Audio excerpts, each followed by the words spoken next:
प्रिय विद्यार्थियों, आइए पढ़ते हैं तुलसीदास द्वारा रचित कवितावली का वन पथ पर शीर्षक का पहला सवैया। समझ लीजिएगा, सवैया कह रहा हूं मैं, छंद का नाम सवैया है, इसलिए ऐसा मैं बोल रहा हूं। शब्दार्थ लिखने के लिए आपके हाथ में आपका रफ और कलम होनी चाहिए, सामने आपकी किताब होनी चाहिए। ठीक, तो देखिएगा, पहले पढ़ेंगे फिर शब्दार्थ देंगे, इसके बाद व्याख्या। सारे प्रश्नों के उत्तर आपको व्याख्या वाले और काव्य सौंदर्य के तत्व वाले अंश में मिलेंगे, इसलिए आपको कवि के परिचय से लेकर के और काव्य सौंदर्य तक का ज्ञान होना चाहिए। कठिन शब्दों का भी ज्ञान जरूरी है।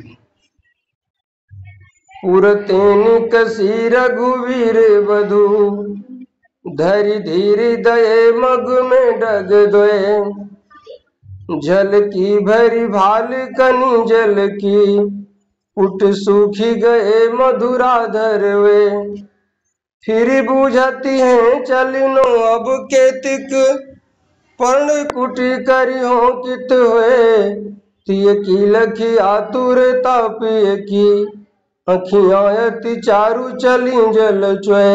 शब्दार्थ नोट करें।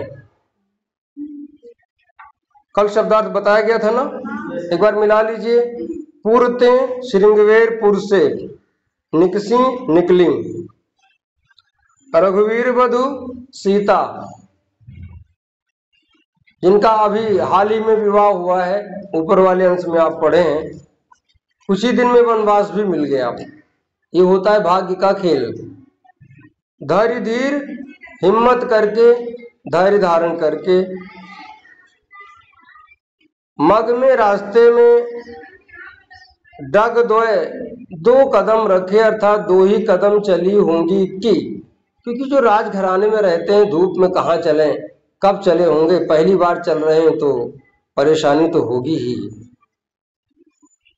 झलकी, झिलमिलाने लगे, अर्थात चेहरे पर आ गई, भरी, छा गई, भाल, मस्तक पर, माथे पर, कनी, बूंदें, जल की, पसीने की बूंदें। 2 ही कदम चली होगी कि इतना तेज घाम था, धूप इतनी तेज थी कि चेहरे पर पसीने की बूंदें एकदम पूरे चेहरे को छा गईं, ढक गईं। पुट सूख गए, होंठ सूख गए। पुट मतलब होंठ, और वो भी ऊपर का नीचे का दोनों, इसीलिए उस 2 भाग में बटा होता है, इसलिए उसको पुट कहा जाता है। तो होठों की पंखुड़ियां क्या हुई, सूख गए। मधुराधर, मीठी मीठी बातें बोलने वाले होठ, वह माने वह सीता के। आगे बढ़ते हैं। फिर ही बूझते हैं, लिखा है फिर नहीं, फिर मुड़कर, रा पर भी छोटी की मात्रा होनी चाहिए। बूझती है, पूछ रही है, चलनो चलना है, अब अभी केतिक, कितना, अभी कितना चलना है। खेल समझती है वनवास को, बात समझिएगा। पर्णकुटी, अपनी कुटिया अर्थात घास फूस की कुटिया, करीहों बनाएंगे कि तो है कहाँ पहुंचकर। जिनको शब्दार्थ छूट गया होगा तो ये वीडियो YouTube पे अपलोड हो रहा है, आप शाम को इसे देख सकेंगे 5 बजे के आसपास। तिय की, प्रिय पत्नी की, तिय कहते हैं प्रिय पत्नी को। पत्नी तो कोई भी पत्नी है, लेकिन यहाँ तिय का मतलब है जो अधिक प्रिय हो। तिय की अर्थात प्रिय पत्नी की, लख देख करके, आतुरता, जल्दबाजी। कल हम आपको बता रहे थे कौन आदमी जल्दबाज होना चाहिए, कौन सुस्त यानी कि समझदार होना चाहिए। आगे बढ़ते हैं। आतुरता अर्थात जल्दबाजी, प्रिय की अर्थात राम जी की। यहाँ प्रिय किसे कहा गया है, तो राम जी की। याद रखिएगा, पूछ ले परीक्षा में, 70% बच्चे चकरा जाएंगे कि पिय माने क्या है?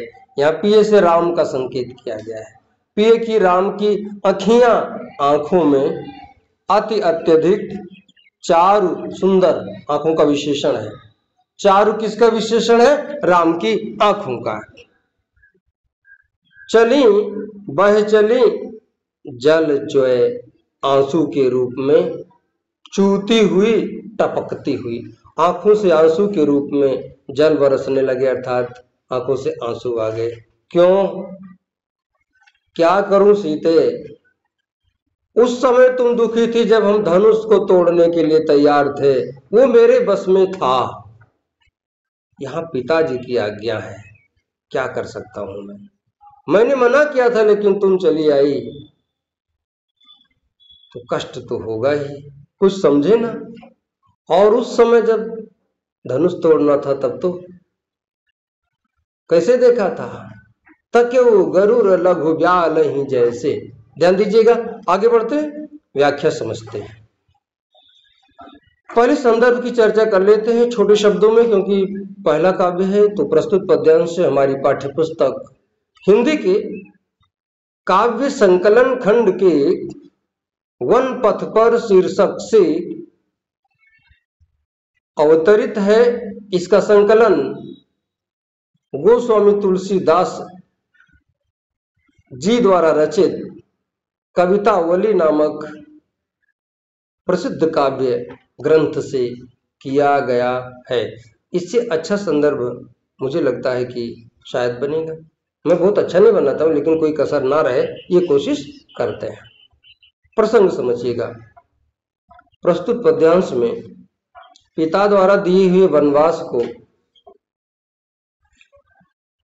पूरा करने के लिए श्रृंगेरपुर से राम, सीता और लक्ष्मण के जाने का कष्टमय वर्णन किया गया है। जैसे ही सीता श्रृंगेरपुर से आगे निकलते हैं तो धूप का उनके ऊपर क्या प्रभाव पड़ता है, इसका वर्णन करते हुए तुलसीदास जी लिखते हैं। जैसे ही सीता अर्थात श्री राम की पत्नी, जिन्हें वो बहुत मानते हैं, बहुत प्रिय समझते हैं, जैसे ही वो श्रृंगेरपुर से आगे निकली, उस चिलकती धूप में रास्ते में 2 ही कदम रखे होंगे कि पूरे चेहरे पर पसीने की बूंदें छा गई। मधुर मधुर बात करने वाले वे होंठ सूख गए, मुरझा गए, जैसे कमल की पंखुड़ियां मुरझा गई हो। धूप का असर है। चेहरा घुमा करके अर्थात मुड़ करके श्री राम से पूछती हैं, कल्पना करो, जो एक तपस्वी के वेश में है, जो कभी राजकुमारी थी, जिसने चेहरे को ढक रखा है, घूंघट में छिपा हुआ चेहरा, जो परेशान होकर के चेहरा घुमा के पूछ रहा है, अभी कितना दूर चलना है, कहां पहुंचकर आप कुटी बनाएंगे। प्रिय पत्नी सीता की वनवास की जल्दबाजी को देख करके राम जी की आंखों में आंसू आ गए और वो आंसू टपकने लगे, अर्थात लोगों ने देखा कि उनकी आंख से आंसू गिर रहे हैं। क्या सोच करके राम की आंखों में आंसू आए? क्या करूं, ये मेरे बस की बात नहीं, ये पिता की आज्ञा है, अन्यथा मैं तुम्हें रोने ना देता, तुम्हें पसीने में भीगने ना देता। हमने उसके लिए संकल्प किया था, लेकिन महान कार्य करने में कष्ट तो होते ही, इसलिए कष्ट सहना पड़ेगा। तो विद्यार्थी, व्याख्या समझ में आई होगी। अब चलते हैं काव्य सौंदर्य के तत्व की ओर। रस, श्रृंगार और करुण, करुण भी है लास्ट में। भाषा, हाँ, रस हो गया। छंद, छंद है सवैया। अलंकार, अनुप्रास,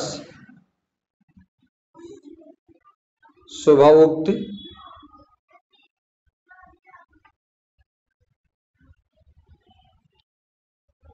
उपमा,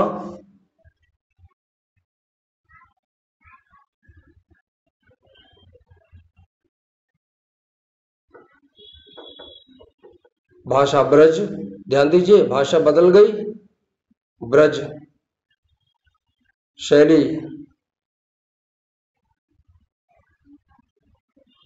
प्रबंधात्मक, वैसे मुक्तक शैली भी हो सकती है, लेकिन कहानी आगे बढ़ेगी इसलिए प्रबंधात्मक। गुण, माधुर्य, शब्द शक्ति, लक्षण। अगले पद्यांश को समझते हैं। ठीक,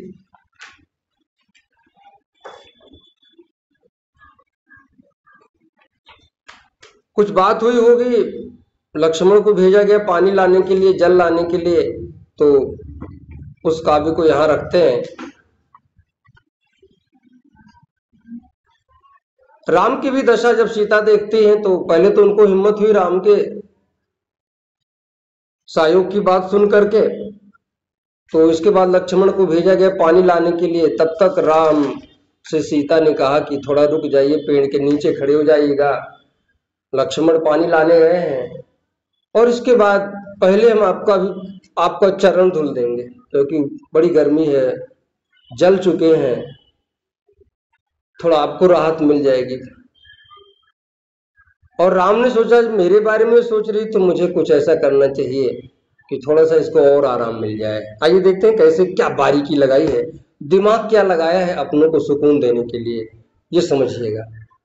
अपनों को सुकून कैसे देते हैं और लोगों को भनक नहीं लगती, यहां देख लीजिएगा, बड़ी बारीकी से लिखा गया है।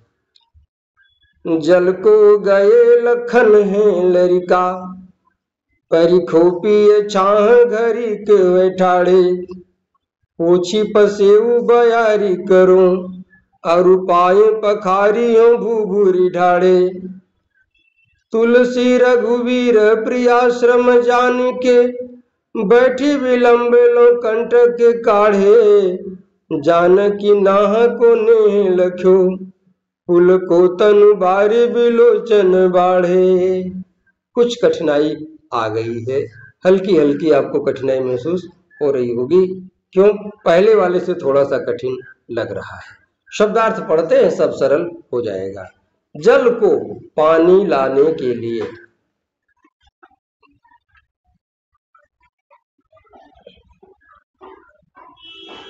गए लखन है, लक्ष्मण है, लक्ष्मण कहाँ गए, पानी लाने के लिए। आज जैसा नल नहीं लगा था, ना बिस्लरी का सिस्टम था, वो भी जंगल में, है? तो पानी लाएंगे पीने के लिए, कहीं कोई जलाशय वलाशय होगा, कुआं से पानी मिलता था, रास्ते रास्ते पर कुएं खुदवाए जाते थे राजाओं द्वारा, पानी वहीं से मिलता था। बाकी नदी के किनारे बसे हुए गांवों को नदी से पानी मिलता था, ठीक है ना, पौराणिक बातें हैं। तो आज का सीरियल बनाने वाला रामायण में राम को बिस्लरी पकड़ा दे पीने के लिए, तो लोग कहेंगे वाह भैया कमाल की बात है, हाँ? चलिए, तो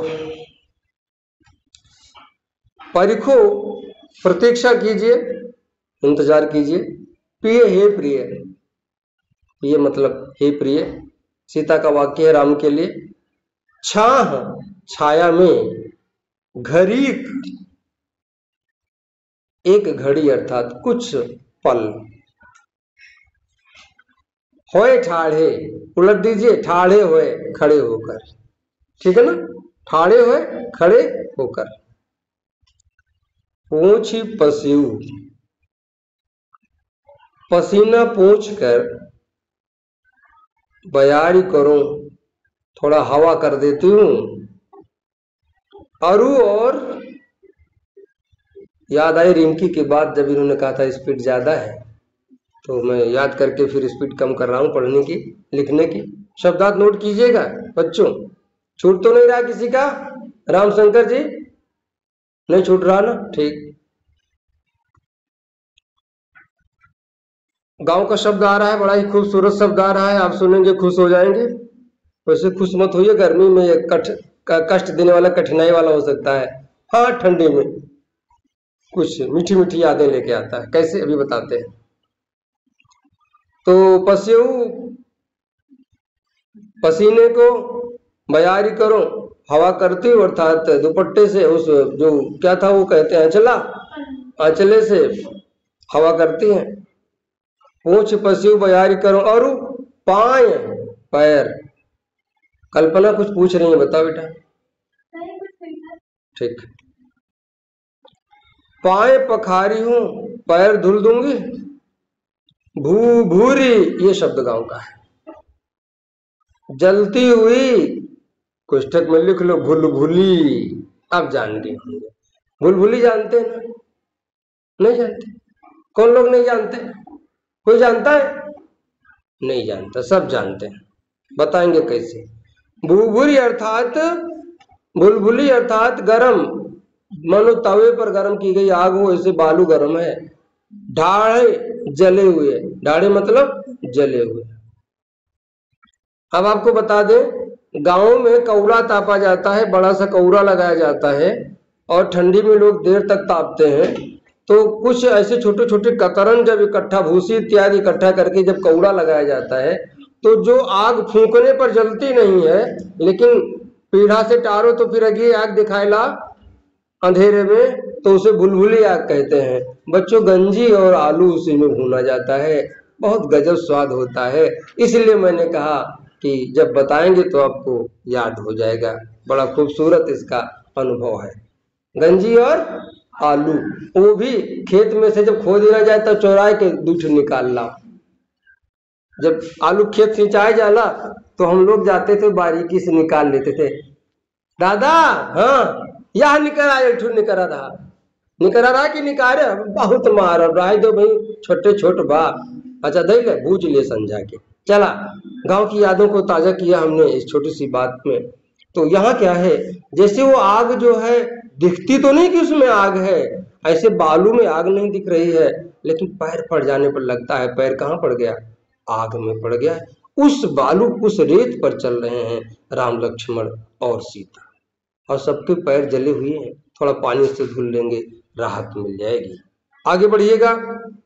तुलसीदास जी कहते हैं, रघुवीर श्री राम जी ने प्रिया अपनी सीता को, अपनी प्रिया को, प्रिय और प्रिया में अंतर है, श्रम जान के, थकी हुई जान के। निशा तुम शब्दार्थ नहीं लिख रहे हो, फेल होने का। जो कहने पर काम नहीं कर रहा है वो झेल जाएगा। बच्चों, निवेदन है, हर शब्द का अर्थ नोट जरूर करो, और जितना कहा जाए आप लिखो जरूर, नहीं तो रिजल्ट पर असर पड़ेगा। अभी देखेंगे कितना लिखे हो। इन्ना सोचो क्यों दूसरा लिखिए, आपे के लिखे के है। चलिए, तो प्रिया पत्नी को श्रम जान के, थकी हुई जानकर बैठ गए, विलंब लो देर तक, कंटक काढ़े, अपने पैरों के कांटे निकालने लगे। सीता के नहीं, अपने पैर के कांटे राम निकाल रहे हैं। लक्ष्मण जी अपने पैर का कांटा निकाल रहे हैं, लेकिन राम जी ने देर तक कांटा बीना। क्यों? जितना देर तक बैठ करके छाया में मैं कांटे बीनूंगा, उतनी देर तक सीता को छांव में रहने का अवसर प्राप्त हो जाएगा। तो ये कौन सी सूचना है भैया? समस्त, अच्छा आज है मीटिंग। चलिए भाई, 1:30 बजे बैठक आहूत की गई है। बैठक में आप सभी के उपस्थित अनिवार्य है। स्वागत है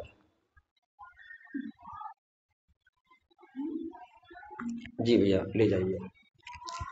तो एक मीटिंग की सूचना के बाद फिर आते हैं अपने पढ़ने में। और क्या हुआ, क्योंकि राम ने सोचा कि कांटे देर तक निकालेंगे तो सीता को देर तक आराम से बैठने का अवसर मिल जाएगा, इसीलिए उन्होंने बैठ करके अपने पैरों के कांटे देर तक निकाले। ठीक है ना? आगे बढ़िएगा। जानकी नाह, अपने पति राम के अर्थात श्री राम के, ना मतलब जानकी नाथ को, यानी श्री राम के को मन के, नेह लख्यो, जब प्रेम को देखा कि कितनी गहराई से हमें आराम देने के लिए बैठ के कांटे निकाल रहे हैं, पैर में कटवा है ये नहीं, तब वो भी नहीं ले बैठ के, इसलिए पुलको तन, शरीर प्रसन्न हो गया, मन प्रसन्न हो गया, सीता का मन गदगद हो गया। कष्ट भले है, लेकिन किसी को परिवार मिले तो ऐसा मिले, समझिएगा। खुश हुई सीता, इसलिए बाहरी विलोचन, आंखों में आंसू, वाज मतलब आंसू, वाज माने पानी होता है, लक्षणा से क्या अर्थ ले रहे हैं? आंसू। विलोचन आंखों में बाढ़े, अत्यधिक आने लगे। आंखों में आंसू आ गए कि बड़े नसीब से ऐसे लोग मिलते हैं। बात तो सही है, वो तो समझ जानता है। कितने लोग शाम को झगड़ा होता है, पीते हुए आते हैं तो पिटाई शुरू कर देते हैं। ऐसे भी तो, ऐसे पति देव भी तो हैं। चलिए, तो पत्नियां भी कम नहीं है, तैयार रहती हैं कि आवे तो आज जो पी के आए हुए तो आज इनके स्वागत हो ही तो हुई।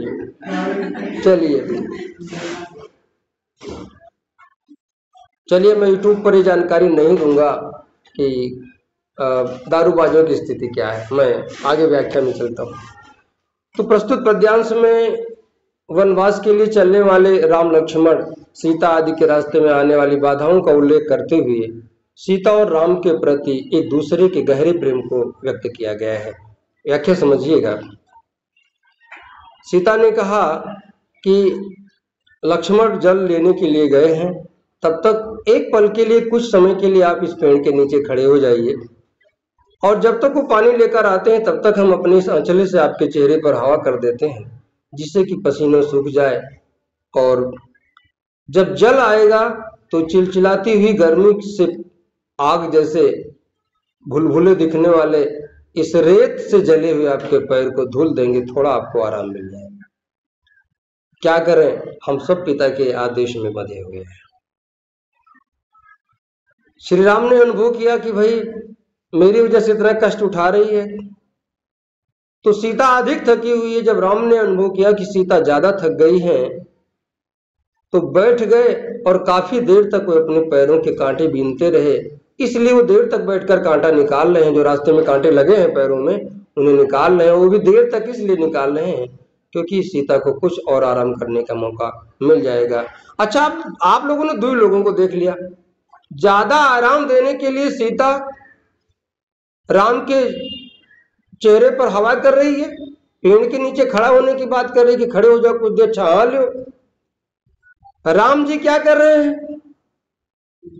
राम जी देर तक कांटा निकाल रहे हैं कि सीता को छांव में बैठने का मौका मिल जाए, लेकिन सबसे बड़ा गुरु कौन निकला? लक्ष्मण। अब पनिये नहीं लावा है, जुड़ाए लो जितना जुड़ाए कोई, बूझो कि नहीं बूझो। सबसे ज्यादा आराम कौन देना चाहता है? लक्ष्मण, क्योंकि अभी पानी लेके नहीं आया, नहीं तो पानी पी लेते चलने की बात शुरू हो जाती। कुछ बूझे? उसका उल्लेख तुलसीदास ने नहीं किया है, उसका उल्लेख मैं कर रहा हूं, पोपट ऋषि। कुछ समझे? छोटे से कवि को कहते हैं। तो अच्छा लगा, थोड़ा सा कल्पना की चीजें हैं। तो आगे बढ़ते हैं। अब काव्य सौंदर्य का तत्व, रस, श्रृंगार। व्याख्या हो गई क्या? अभी नहीं हुई? बता तो दिया, व्याख्या में ध्यान नहीं दिया, व्याख्या बता दी। आपने ध्यान नहीं दिया, व्याख्या हो चुकी, यूट्यूब देख लीजिएगा। रस हो गया, श्रृंगार, छंद, सवैया, अलंकार, स्वभावोक्ति, अतिशयोक्ति,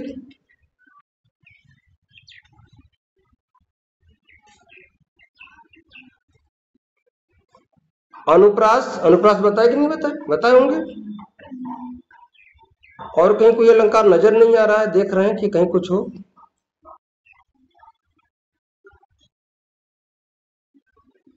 बस यही मिला हमको। पुनरुक्त प्रकाश के लिए कोई शब्द देख रहे हैं, दोबारा नहीं मिल रहा है। भाषा, ब्रज, शैली, प्रबंधात्मक गुण, माधुर्य और शब्द शक्ति, लक्षणा। तो विद्यार्थियों यहीं तक। कोई जिज्ञासा होगी तो बताइएगा।